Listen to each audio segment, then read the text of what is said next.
కల్తీ కల్తీ కల్తీ ఎక్కడ చూసినా కల్తీనే. చిన్న పిల్లలు తాగే పాల దగ్గర నుంచి పాలు, పెరుగు, పచ్చళ్ళు, నూనెలు, సబ్బులు ఇలా చెప్పుకుంటూ పోతే అన్నిట్లోనూ కల్తీనే.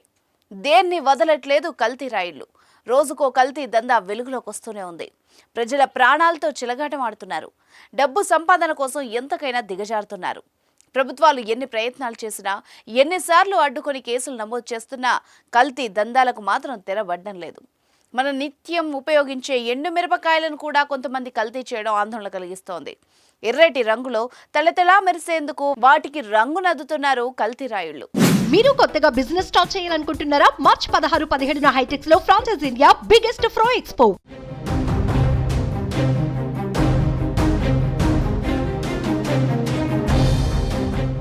ఎర్రటి ఘాటు మిర్చీలకు ఎర్రటి రంగు వేస్తున్నారు.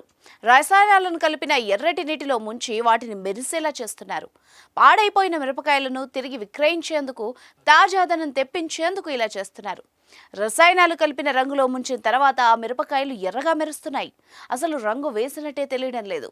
వీటిని మార్కెట్లో విక్రయించి సొమ్ము చేసుకుంటున్నారు. అయితే ఈ కల్తీ దందాను కొంతమంది యువకులు గుర్తించి సోషల్ మీడియాలో పోస్ట్ చేయగా వైరల్గా మారింది. ఈ వీడియో ఎక్కడిది అన్నది తెలియలేదు, కానీ వాళ్ళు చేస్తున్న కల్తీని చూసిన వాళ్ళందరూ మాత్రం అవాక్కవుతున్నారు. కల్తీ లేనిది ఏదీ లేదు అంటూ ఆలోచన చేస్తున్నారు.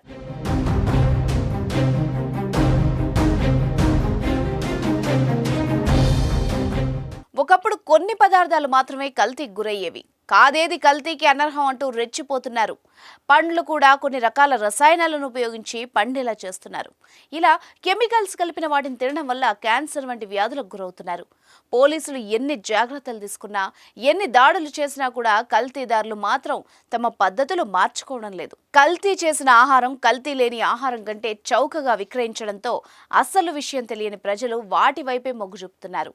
కల్తీ దందాపై అధికారులు దృష్టి సారించి ప్రజల్ని రక్షించాలని డిమాండ్లు వ్యక్తం అవుతున్నాయి.